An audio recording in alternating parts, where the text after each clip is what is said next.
Mulher-lobo e uma história realmente assustadora.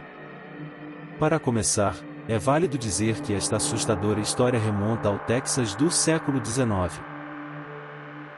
A história da mulher-lobo é centrada nos arredores do assombrado Lago Espantosa, que é frequentemente evitado por viajantes. Isso porque eles temem a névoa fantasmagórica que cobre as águas todas as noites. Em suma, a narrativa se inicia, em 1845, quando um menino relatou ter visto uma mulher nua devorando uma cabra ao lado de uma matilha de lobos. Após essa história se espalhar, a mulher-lobo foi capturada por cowboys que tentaram, então, trancá-la em um barraco. Todavia, a mulher escapou no meio da noite e nunca mais foi encontrada.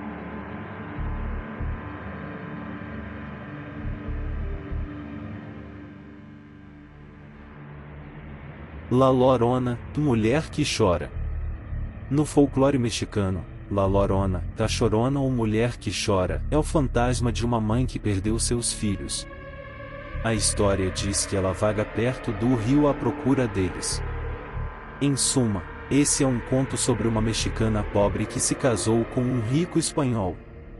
Devido à falta de prestígio social da mulher, na época, o homem a abandonou junto aos seus filhos. Então, em um ato de vingança, ela matou todas as crianças que encontrou pela frente. Entretanto, ela se arrependeu e se matou. Depois de tudo isso, em forma de espírito, La Llorona vaga por aí, em busca de seus verdadeiros filhos.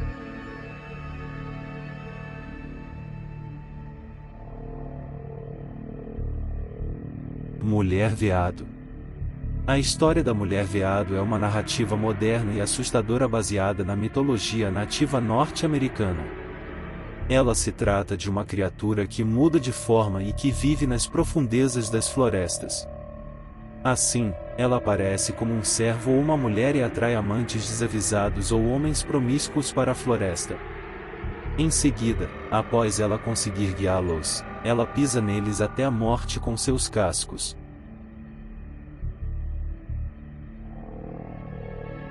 Chupa-cabra. Certamente, o chupa-cabra é a história de terror mais popular da América Latina atualmente. Em resumo, a lenda tem origem em Porto Rico, quando camponeses começaram a descobrir suas cabras e ovelhas mortas. Consequentemente, a história se espalhou pelos países vizinhos. Inclusive, neles também houve um certo burburinho sobre o chupa-cabra. Além disso, houve alguns relatos de pessoas que viram a besta, embora não exista prova da existência da criatura. Conforme as descrições, ele tem 1,5 metros de altura, espinhas nas costas e também do pescoço até a cauda.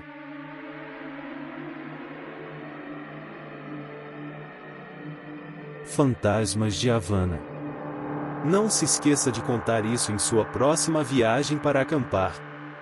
Nessa lenda havaiana, os manifestantes noturnos são os fantasmas mortais de guerreiros antigos. Com efeito, disse que eles se erguem do oceano e marcham para locais de batalhas antigas após o pôr do sol. Em suma, a lenda afirma que qualquer mortal que olhar diretamente para os manifestantes noturnos terá uma morte violenta. Slender Man. Assustador o suficiente para ter seus próprios filmes e curtas-metragens, Slender Man conta a história de um jovem que faz um simples passeio noturno. Então, ele encontra um homem de terno, sem rosto aparente com grandes tentáculos, que, em seguida, desaparece misteriosamente. Embora existam várias versões para a história assustadora desse personagem, a verdade é que o Slender Man foi inventado por Eric Knudsen, um americano que vive no estado da Flórida. Em 2009, ele concebeu a imagem de um homem alto, muito magro, de braços e pernas excepcionalmente longos e sem rosto para um concurso de Photoshop.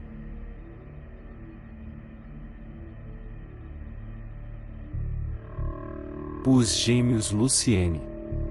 Segundo esse conto, presente em filmes, como O Iluminado, e séries, Como American Horror Story, uma professora de jardim de infância do primeiro ano tinha 2 gêmeos em sua classe.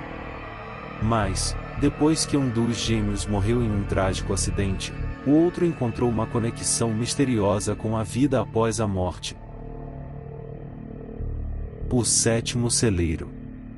De fato, esta lenda urbana é provavelmente a mais perturbadora desta lista.